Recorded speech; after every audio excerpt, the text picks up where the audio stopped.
Hello बच्चों, अखिल physics classes में आपका स्वागत है। आइए आज हम स्टार्ट करते हैं फिजिक्स का ब्रह्मास्त्र चैप्टर वेक्टर। ब्रह्मास्त्र क्यों बोला हूँ? क्योंकि बेटा ये चैप्टर ऐसा है जो अपने में यूज होगा ही होगा।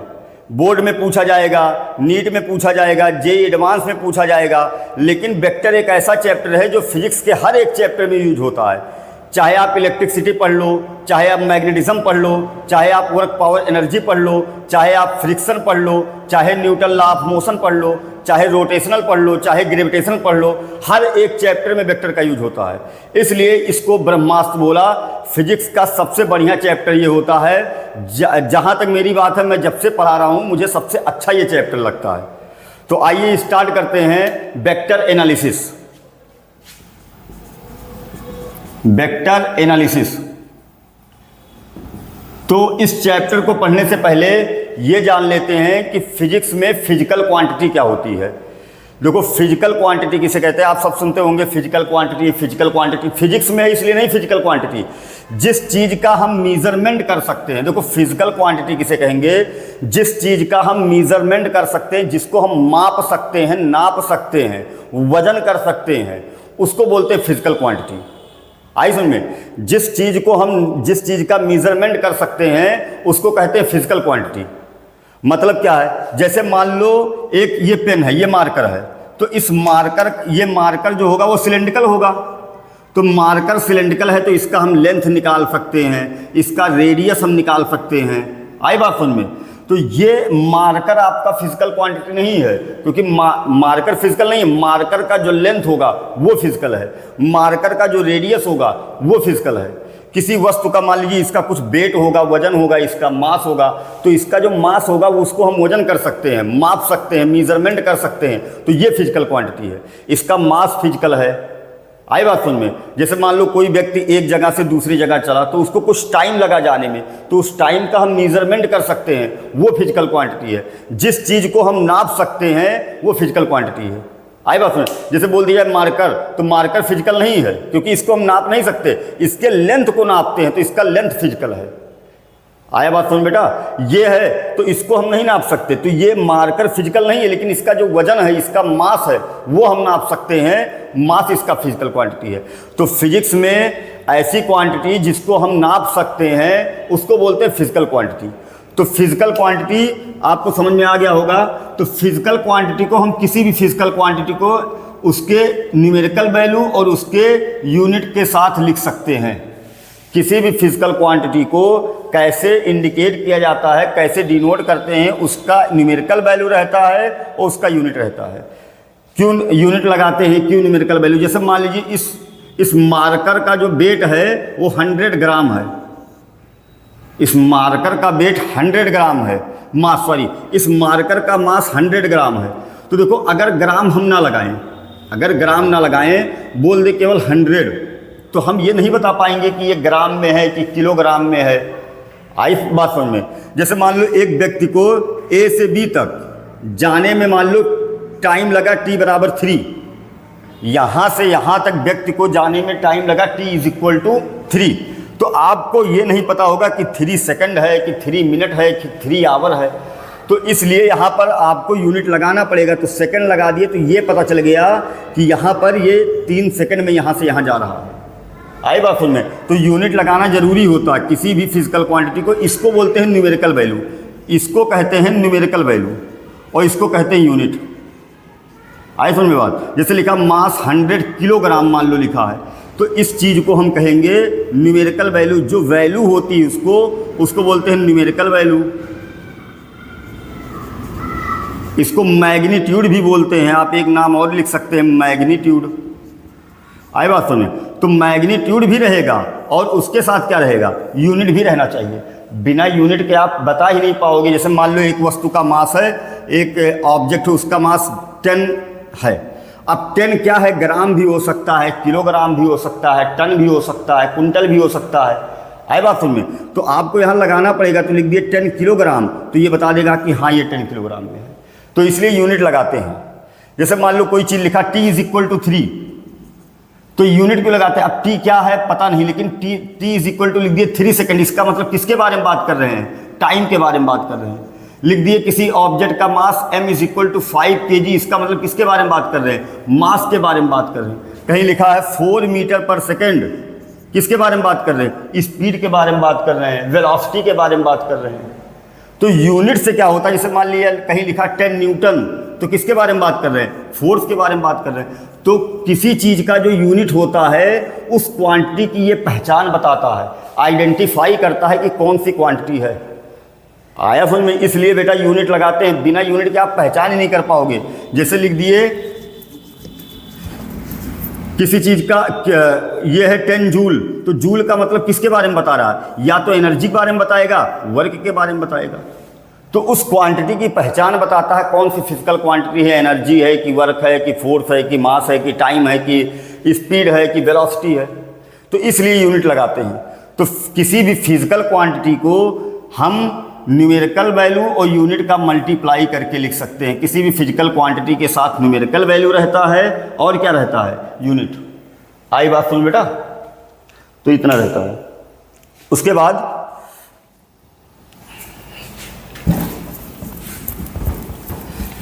लेकिन कुछ फिजिकल क्वांटिटी ऐसी रहती हैं जिनके लिए न्यूमेरिकल भी चाहिए, यूनिट भी चाहिए और डायरेक्शन भी चाहिए।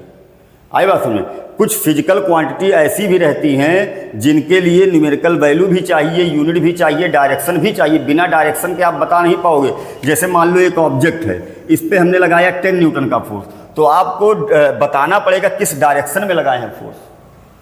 आई बात सुनिए, मान लो एक कार है, इसी को धक्का देना है, इसी को आगे की तरफ धक्का देना है, पुल करना है, तो धक्का देना है आगे की तरफ, और हमने गलती से फोर्स इधर लगा दिया। हमको ले जाना था इसको, कार को इधर, इस कार को हमें इधर ले जाना था और गलती से हमने धक्का इधर मार दिया, तो ये पीछे चला जाएगा। तो इसलिए फोर्स लगाते समय डायरेक्शन का ध्यान रखना पड़ेगा कि हमको अगर आगे लेके जाना है तो फोर्स इस डायरेक्शन में लगाना पड़ेगा। तो फोर्स के साथ डायरेक्शन जुड़ जाता है। आई बात समझ में? तो कुछ क्वांटिटी ऐसी होती हैं जिनकी पहचान डायरेक्शन से होती है। तो ऐसी क्वांटिटी जिसको डिनोट करने के लिए, जिसको शो करने के लिए केवल न्यूमेरिकल वैल्यू की ज़रूरत पड़ती है, उनको कहते हैं स्केलर क्वांटिटी। और जिनको डिनोट करने के लिए, जिनको डिस्क्राइब करने के लिए डायरेक्शन, न्यूमेरिकल वैल्यू दोनों की ज़रूरत पड़ती है, उसको बोलते हैं वेक्टर क्वांटिटी। आई बात सुन बेटा? तो पहला हेडिंग है आपका स्केलर क्वांटिटी। स्केलर क्वांटिटी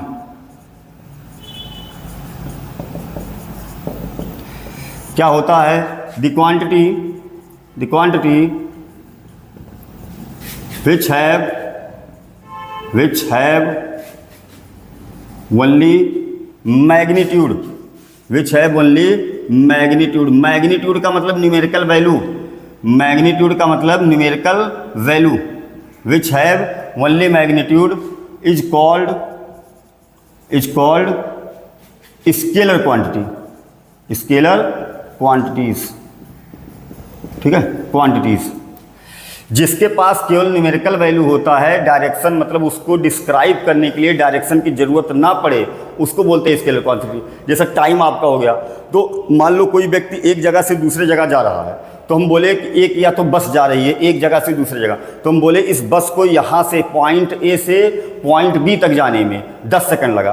तो उसमें डायरेक्शन नहीं बताना कि 10 सेकंड इधर गया कि उधर गया, तो समय को बताने के लिए डायरेक्शन की जरूरत नहीं पड़ती है। जैसे आपका पेपर होता है 3 घंटे का होता है, तो उसमें डायरेक्शन थोड़ी बताया जाता है। तो समय को डिस्क्राइब करने के लिए, टाइम को डिस्क्राइब करने के लिए डायरेक्शन की जरूरत नहीं पड़ती। केवल क्या चाहिए होता? उसकी वैल्यू चाहिए होता कि पेपर है 3 घंटे का पेपर है। आई बात समझ में?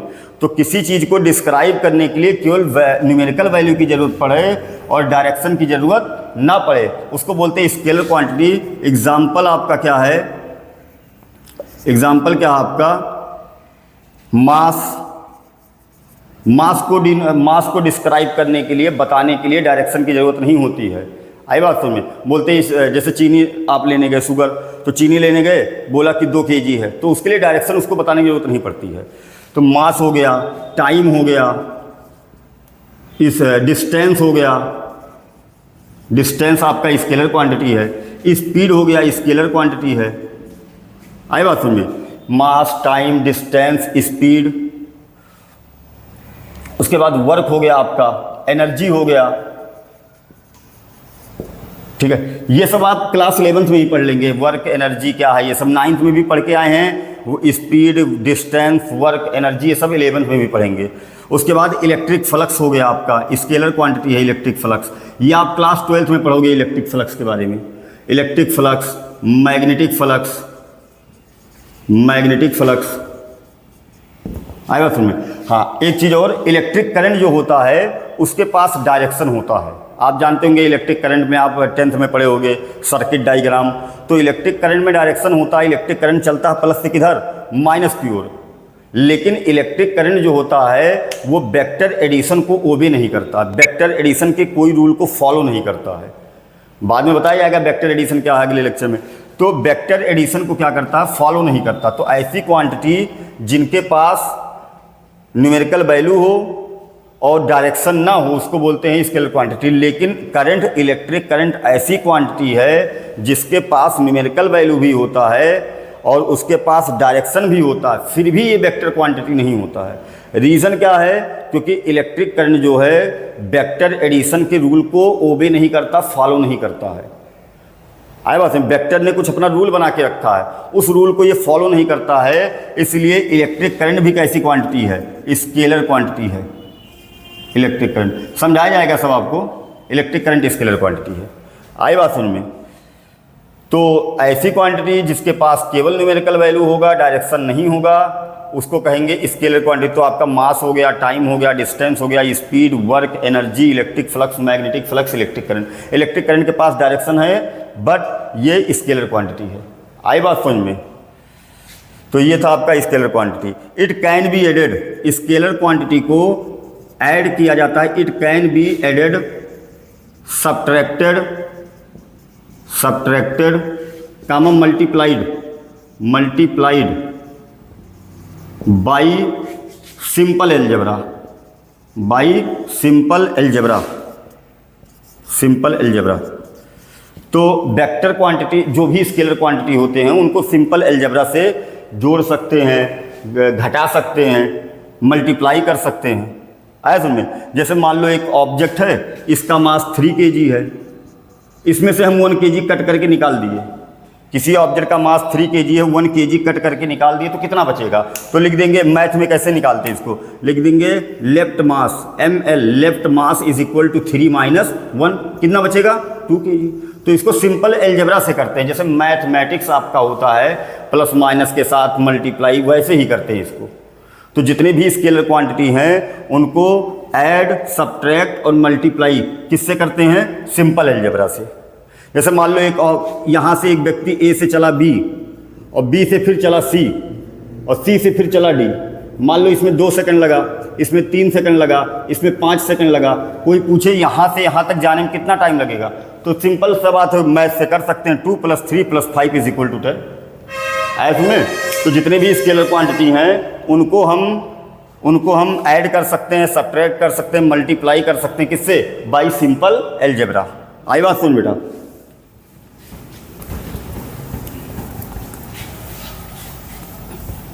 मैं आपको समझा दे रहा हूँ इलेक्ट्रिक करंट स्केलर क्वांटिटी क्यों है।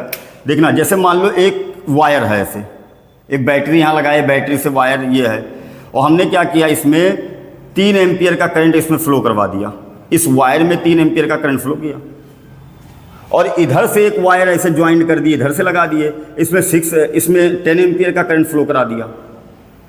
तो अब देखना वेक्टर में क्या होता है, ये तो 9th में भी थोड़ा बहुत आप पढ़े होंगे। अगर मान लो 10 न्यूटन का, 10 न्यूटन का फोर्स इधर है और 3 न्यूटन का फोर्स इधर है, तो इसका जो रिजल्टेंट होगा वो कितना आएगा, वो 7 आएगा। तो इसका रिजल्टेंट जो नेट फोर्स होगा वो कितना आएगा, 7 न्यूटन। 10 इधर, 3 इधर, तो ये ऑब्जेक्ट आगे बढ़ेगा कितने से, 7 न्यूटन से।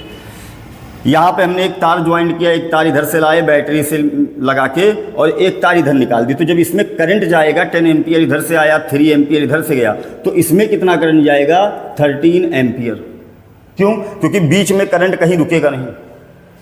कहीं अगर कहीं करंट चलता तो कहीं बीच में रुकता नहीं। जैसे पानी बहता है वैसे करंट भी बहता है, बीच में नहीं रुक सकता। इस पाइप से मान लो पानी आया, इस पाइप से आया, इधर पाइप से निकल जाएगा। तो अगर ये वेक्टर होता करंट तो इसका आंसर 7 आना चाहिए था। आंसर कितना आया, 13, इसलिए वेक्टर क्वांटिटी नहीं है। समझ में आया कुछ? आगे बढ़ते हैं। नेक्स्ट है आपका vector quantity, vector quantities. Next है आपका वेक्टर क्वांटिटी।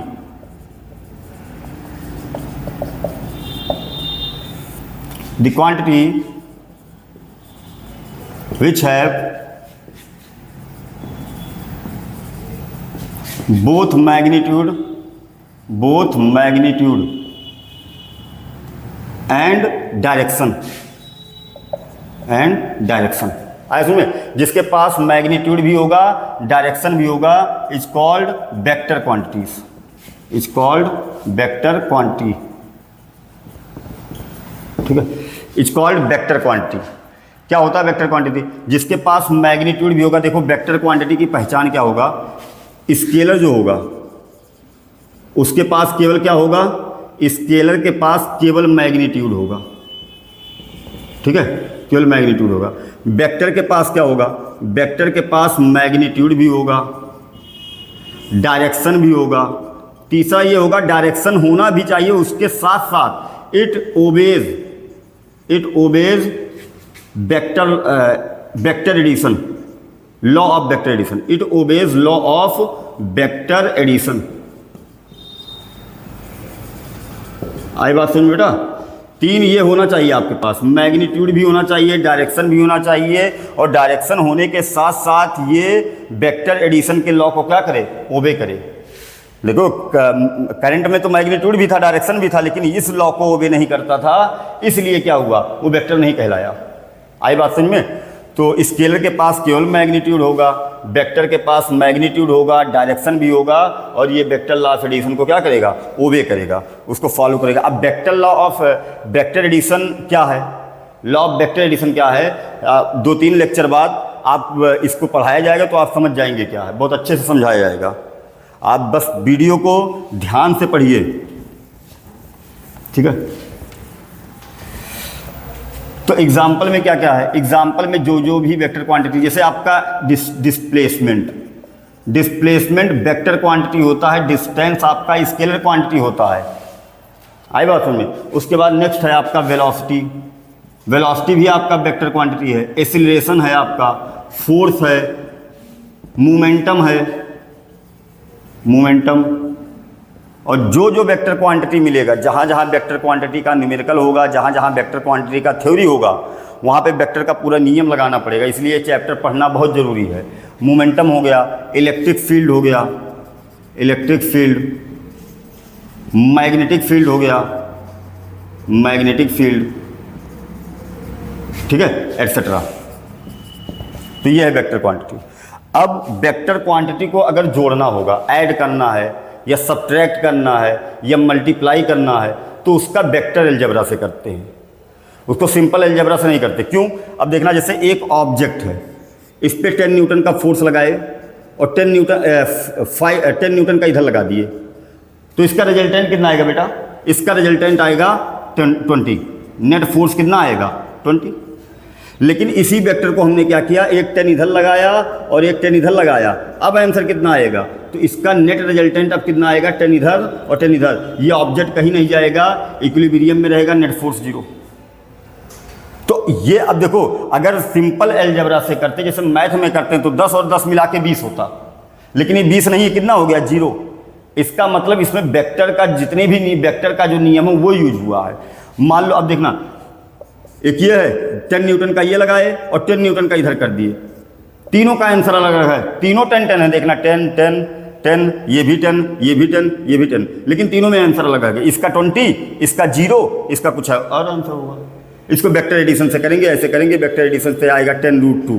तो ये बाद में सब समझाया जाएगा, इसका आंसर 10√2 आएगा।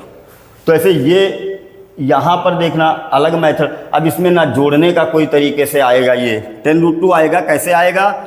आगे आने वाले लेक्चर में समझाया जाएगा। ये 10 है, ये 10 है, तो ये 10√2 आएगा।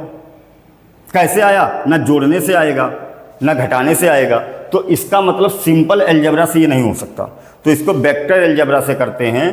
तो वेक्टर अलजेब्रा में क्या क्या आएगा, एडिशन करना आएगा, सब्ट्रैक्ट करना आएगा, मल्टीप्लाई करना आएगा, तो सब समझाया जाएगा आपको। जैसे जैसे हेडिंग आता जाएगा वैसे वैसे समझाया जाएगा, ठीक है। तो इट कैन बी एडेड,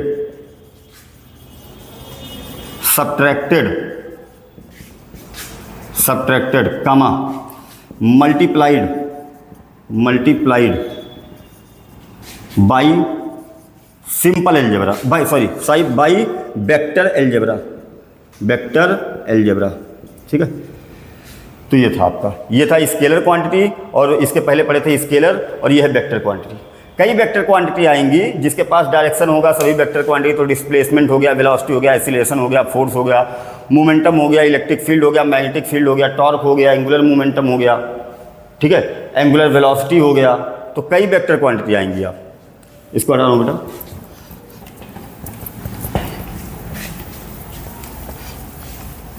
तो नेक्स्ट है आपका types of vector, types of vector, ठीक है। वेक्टर के टाइप, तो पहला एक टाइप दिया गया, दो टाइप के हैं, एक होता पोलर वेक्टर।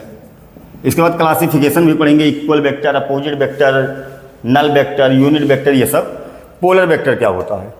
देखो पोलर वेक्टर क्या होता है, ऐसे वेक्टर जो एक सर्टेन पॉइंट से स्टार्ट होते हैं और एक सर्टेन पॉइंट पर एंड हो जाते हैं, जिनके पास इनिशियल पॉइंट होता है। अभी जब दूसरा समझाएंगे एक्सियल वेक्टर तो ज़्यादा समझ में आ जाएगा। ऐसे वेक्टर जिनके जो सर्टेन पॉइंट से स्टार्ट होते हैं, the vector which start from a certain point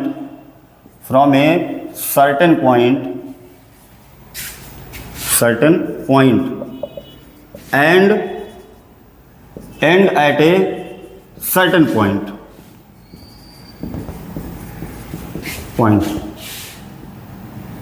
is called polar vector, ठीक है। ऐसे वेक्टर जो एक निश्चित पॉइंट से स्टार्ट होते हैं और एक निश्चित पॉइंट पर खत्म हो जाते हैं, उसको बोलते हैं पोलर वेक्टर। मतलब क्या है सुनिए, ठीक है। इट हैव इनिशियल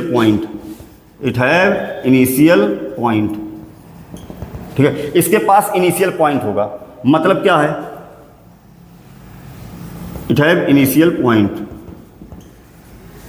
ठीक है। मतलब क्या है सुनिए, जैसे मान लीजिए एक ऑब्जेक्ट है, इस पे फोर्स लगा 10 न्यूटन का, तो 10 न्यूटन का फोर्स लगा, तो हम क्या करेंगे, यहाँ से बनाएंगे, मान लो यहाँ पर पॉइंट ऑफ एप्लीकेशन यहाँ पर है, तो 10 न्यूटन का बनाएंगे तो इतना बनाएंगे। मान लो 15 का भी लग रहा, 10 का भी लग रहा, तो 10 को इतना बनाए तो 15 इससे थोड़ा बड़ा बनेगा।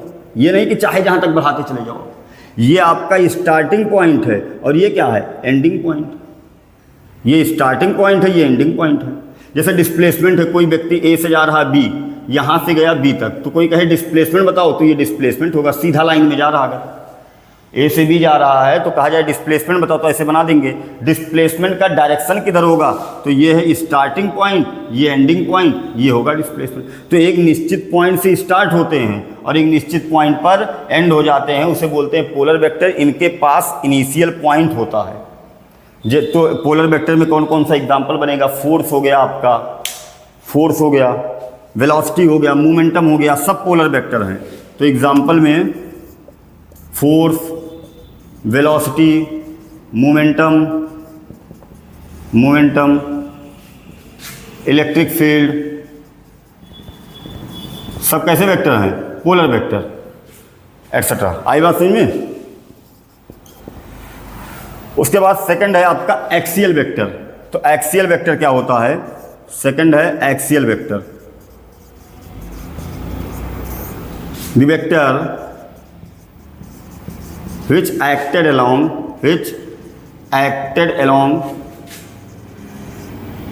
a axis। जो वेक्टर एक एक्सिस के अलॉन्ग एक्ट करते हैं उनको बोलते हैं polar vector. The vector which acted along a axis is called polar vector, is called axial vector, is called axial vector, आई बात में। The vector which acted along A axis is called axial vector. जो एक axis के along act करते हैं उनको कहते हैं एक्सियल वेक्टर। तो कौन सा एक्सियल वेक्टर होता है, तो एग्जाम्पल में भी समझा दे रहा हूं आपको। एग्जाम्पल में torque, angular velocity, angular velocity, angular momentum, angular momentum etcetera. ठीक है, एंगुलर मोमेंटम एटसेट्रा। तो मतलब क्या इसका बता रहा हूं। देखो, जब कोई चीज रोटेशन करता है तब वहां एक एक्सिस होता है, किसी एक्सिस के अलोंग रोटेशन करता है। जैसे मान लीजिए कोई फैन है तो वो रोटेशन कर रहा, तो जो उसका एक्सिस होता है वो जो बीच में राड लगा होता है उसी के अलोंग क्या करता है, रोटेशनल मोशन करता है, चारों तरफ घूमता है। तो मान लो कोई ऑब्जेक्ट है, ये ऐसे रोटेशन कर रहा है किसी के अलोंग, तो जो ये इसका बनेगा रोटेशनल एक्सिस। भाई कहाँ कहाँ रोटेशन होता है, अर्थ अपने एक्सिस पे रोटेट करता है। रोटेट करने से दिन रात होता है और घूमने से क्या होता है, साल बीतता है। तो ये एक्सिस ऑफ रोटेशन है। तो जो टॉर्क होगा वो इसी एक्सिस के अलोंग लगेगा। टॉर्क होगा, टॉर्क क्या होता है रोटेशनल चैप्टर में पढ़ा जाएगा, सर्कुलर मोशन में भी आएगा, एंगुलर वेलोसिटी, एंगुलर मोमेंटम। तो एंगुलर वेलोसिटी भी इसी एक्सिस के अलोंग होगा, एंगुलर मोमेंटम भी इसी एक्सिस के अलोंग होगा। तो ऐसे वेक्टर जो एक्सिस के अलोंग काम करते हैं उनको बोलते हैं एक्सियल वेक्टर। तो जब और एक्सियल वेक्टर मिलते कहाँ हैं, जब बॉडी रोटेशनल मोशन करेगी। जब बॉडी रोटेशनल मोशन करेगी तब आएगा आपका angular momentum, torque, angular velocity. तो जब बॉडी रोटेशनल मोशन करेगी तो एक्सियल वेक्टर वहाँ मिलने लगेगा और वो एक्सियल वेक्टर एक एक्सिस के अलोंग एक्ट करेंगे। इनका कोई स्टार्टिंग पॉइंट नहीं होता है। It have no starting point, it have no starting या इनिशियल पॉइंट बोल सकते हैं। इनिशियल पॉइंट, इनका कोई इनिशियल पॉइंट नहीं होता है। आई बात समझ में। तो और जो पोलर वेक्टर थे, पोलर वेक्टर जब लीनियर मोशन होगा तब पोलर वेक्टर आएगा। जब लीनियर मोशन होगा तो फोर्स लगेगा, वेलोसिटी उसके पास रहेगी, डिस्प्लेसमेंट उसका होगा। तो पोलर वेक्टर जो होते हैं वो लीनियर मोशन में आते हैं, एक्सियल वेक्टर जो होते हैं वो रोटेशनल मोशन में आते हैं। आई बात समझ में। तो ये था आपका axial vector and polar vector. Next heading आपका है representation and notation. Representation and notation of vector. Notation of vector, किसी भी वेक्टर का रिप्रेजेंटेशन एंड नोटेशन कैसे करते हैं। का रिप्रेजेंटेशन एंड नोटेशन कैसे करते हैं, किसी भी वेक्टर को एरो से दिखाया जाता है। किसी भी वेक्टर को रिप्रेजेंट करने के लिए एरो लगा दिया जाता है। जैसे मान लो ए से कोई व्यक्ति बी तक चला, तो ए से बी तक चला, तो अगर पूछा जाए ए स्टार्टिंग पॉइंट है, ये एंडिंग पॉइंट है, स्टार्टिंग पॉइंट, एंडिंग पॉइंट। अगर कहा जाए डिस्प्लेसमेंट बताओ तो इधर होगा, डिस्टेंस बताओ तब भी इधर होगा। तो पूछा जाए डिस्प्लेसमेंट किधर की तरफ है, इधर की तरफ या इधर की तरफ, तो देखना ऑब्जेक्ट इधर डिस्प्लेस हो रहा है, इधर डिस्प्लेस हो रहा, तो हम एरो बना देंगे इधर। तो इससे ये पता चल जाएगा, एरो बनाने से ये पता चल जाएगा कि जो डिस्प्लेसमेंट का डायरेक्शन है ये है। मान लो ऐसे कोई ऑब्जेक्ट डिस्प्लेस हो रहा तो इसका मतलब यहाँ से चला होगा इधर की तरफ, ऐसे में। तो किसी भी वेक्टर को हम एरो से दिखा सकते हैं। जैसे एक ऑब्जेक्ट है, इस पर हमने फोर्स लगाया 10 न्यूटन, तो आपने क्या किया, एरो नहीं बनाया। तो एरो नहीं बनाएंगे तब क्या होगा, तब ये पता नहीं चलेगा कि ये पुल वाला फोर्स है, मतलब इसको इधर पुश कर रहा है या इसको पुल कर रहा है। और जैसे एरो बनाएंगे, देखना ऐसे बना दिए एरो, इसका मतलब ये आगे बढ़ेगा। ऐसे एरो बना दिए, इसका मतलब ये इधर आएगा। तो किसी भी वेक्टर को हम एरो से दिखाते हैं, एरो बनाना पड़ता है। आई बात समझ में। तो किसी भी वेक्टर को हम एरो से रिप्रेजेंट करते हैं, एक एरो बनाते हैं, उससे रिप्रेजेंट करते हैं ऐसे। जो टेल होता है इसको बोलते हैं टेल, इसको बोलते हैं टेल, इसको बोलते हैं स्टार्टिंग पॉइंट। जो टेल होता है वो स्टार्टिंग पॉइंट को डिनोट करता है, और जो हेड होता है, ये जो एरो होता है वो हेड को डिनोट करता है। जो ये हेड है ये एंडिंग पॉइंट को डिनोट करेगा। आए बात समझिए, इसको टेल बोलेंगे, इसको हेड बोलेंगे। जो ये एरो रहेगा ये डायरेक्शन को, जो ये एरो तीर बना है ये डायरेक्शन को डिनोट करेगा। आई बात समझ में। टेल जो होगा स्टार्टिंग पॉइंट को डिनोट करेगा, हेड जो होगा एंडिंग पॉइंट को डिनोट करेगा, जो एरो ऐसे बना है ये डायरेक्शन को डिनोट करेगा, और जो ये लेंथ है एरो का ये डिनोट करेगा मैग्नीट्यूड को। बढ़िया से एकदम बेटा जान लो सब चीज़ का, डिस्क्रिप्शन, मैग्नीट्यूड को। आए समझ में? अगर कोई वेक्टर बना हुआ है तो उसका जो टेल होगा स्टार्टिंग पॉइंट को दिखाएगा, उसका जो हेड होगा एंडिंग पॉइंट को दिखाएगा, और जो उसका एरो होगा वो डायरेक्शन को दिखाएगा, और जो ये तीर जो एरो का लेंथ होगा वो मैग्नीट्यूड को बताएगा। अब मतलब क्या इसका मैग्नीट्यूड को बताएगा? इसका मतलब जैसे मान लो एक ऑब्जेक्ट है और इस ऑब्जेक्ट पे 15 न्यूटन का और 10 न्यूटन का फोर्स लग रहा है, 15 का और किसका 10 का। तो मान लो 10 न्यूटन का इस डायरेक्शन में लग रहा है और हमने क्या किया 15 बनाया इस डायरेक्शन में। तो देखो ये रिप्रेजेंटेशन करने का गलत तरीका है। रीज़न क्या है? 10 न्यूटन जो होगा उसका ताकत, उसका फोर्स कम है, तो इसका जो लेंथ होना चाहिए वो कम बनाना है। आई बात समझ में? और इसका लेंथ इससे क्या होना चाहिए? ज़्यादा। इसका लेंथ इससे ज़्यादा होना चाहिए, तो इसका लेंथ इससे, अगर मान लो ये दूसरा फोर्स 20 है तो अगर ये 10 न्यूटन बनाए तो सही बनाने का तरीका क्या होगा? जो 20 वाले का लेंथ होगा वो 10 से क्या रहना चाहिए? 2 टाइम्स होगा, दुगना होगा। ये 20 वाले से दुगना होगा। आई बात समझ में कि नहीं बेटा? ये 20 वाले से दुगना होगा, मतलब इसका लेंथ जो होगा 20 का लेंथ होगा 10 से दुगना, तो ये 20 न्यूटन। ये सही रिप्रेजेंटेशन है। तो इसका जो लेंथ होगा ना इसके मैग्नीट्यूड को बताएगा। इसका मतलब इसका मैग्नीट्यूड ज़्यादा है, 20 है तो लेंथ भी ज़्यादा, इसका मैग्नीट्यूड कम है तो लेंथ भी कम। आई बात समझ में? तो जो एरो का लेंथ होता है, जो इस एरो का लेंथ होगा वो बताएगा किसको? मैग्नीट्यूड को। समझ में बेटा? तो किसी भी वेक्टर को, और किसी भी वेक्टर को डिनोट करने के लिए उसके ऊपर एरो लगा दिया जाता है। एरो लगाते हैं, इससे ये मतलब डिनोट होता है, ये पता चलता है कि ये वेक्टर क्वांटिटी है। आई बात समझ में? ये वेक्टर क्वांटिटी है तो इसके ऊपर एरो लगा देते हैं। जैसे इसके ऊपर लगा सकते हैं, मोमेंटम है तो मोमेंटम के ऊपर भी एरो लगा सकते हैं। उसके बाद आपका इलेक्ट्रिक फील्ड है, वहाँ भी एरो लगा सकते हैं। टाइम के साथ है तो एरो नहीं लगा सकते। रीज़न क्या? टाइम कैसी क्वांटिटी है? स्केलर। तो स्केलर के ऊपर एरो नहीं लगेगा क्योंकि स्केलर है, वेक्टर नहीं है। तो जितनी भी वेक्टर क्वांटिटी हैं उनके ऊपर हम एरो लगा के डिनोट कर सकते हैं। और ये सब समझ में आया बेटा कि जो एक किसी भी वेक्टर को एक एरो से दिखाएंगे, उसका जो टेल होगा स्टार्टिंग पॉइंट को बताएगा, उसका जो हेड होगा एंडिंग पॉइंट को बताएगा, जो एरो का लेंथ होगा वो मैग्नीट्यूड को बताएगा, जो एरो होगा वो बताएगा डायरेक्शन को। ये था रिप्रेजेंटेशन एंड नोटेशन। आई बात समझ में? उसके बाद मैग्नीट्यूड कैसे दिखाते हैं? किसी भी वेक्टर के मैग्नीट्यूड को, कोई वेक्टर मान लो है किसी ऑब्जेक्ट पे फोर्स लगा 10 न्यूटन, किसी ऑब्जेक्ट पे फोर्स लगा 10 न्यूटन, तो हम इसको कैसे लिखेंगे? F = 10 Newton. ये लिखेंगे तो ये हो जाएगा गलत।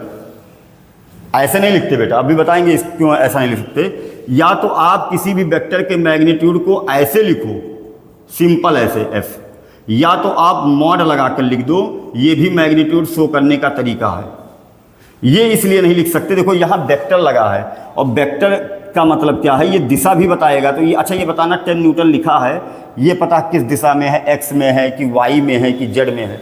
ये दिशा नहीं बता पाएगा, डायरेक्शन नहीं बता पाएगा। तो डायरेक्शन नहीं बता पाएगा तो ये स्केलर फॉर्म है। क्वांटिटी तो वेक्टर है लेकिन फॉर्म कैसा है? स्केलर। ये स्केलर फॉर्म है, तो स्केलर फॉर्म होगा तो वेक्टर नहीं लगाएंगे। समझ में आया? लिखने का ये तरीका होता नहीं, ये नहीं कि मान लो कि किसी ऑब्जेक्ट की वेलोसिटी 3 मीटर पर सेकंड है तो आप ऐसे लिख दोगे, लेकिन ये गलत तरीका है लिखने का। रीज़न क्या है? जब तक वो डायरेक्शन ना बताने लगे तब तक ये लगाना नहीं है। तो किसी भी वेक्टर के मैग्नीट्यूड को दिखाने का क्या तरीका होता है ये देखते हैं। मान लो कोई वेक्टर ए है, मान लो कोई वेक्टर ए है, एक वेक्टर है, तो इसके मैग्नीट्यूड को कैसे दिखाएंगे? किसी भी वेक्टर के मैग्नीट्यूड को या तो सिंपल ऐसे लिख देंगे एरो हटाकर, मैग्नीट्यूड को या तो सिंपल ए से लिख देंगे, या तो इसके मैग्नीट्यूड को मॉड ए, वेक्टर का मॉड लगा देंगे। मॉड भी मैग्नीट्यूड को बताएगा। आई समझ? और किसी भी वेक्टर का मैग्नीट्यूड माइनस नहीं होता है, हर वेक्टर का मैग्नीट्यूड प्लस ही होगा। तो इसका मैग्नीट्यूड ये या तो एक वेक्टर है, उसके मैग्नीट्यूड को या तो ऐसे शो कर सकते हैं या तो ऐसे शो कर सकते हैं। आई बात समझ बेटा? तो ये था representation and notation and mod of magnitude of vector.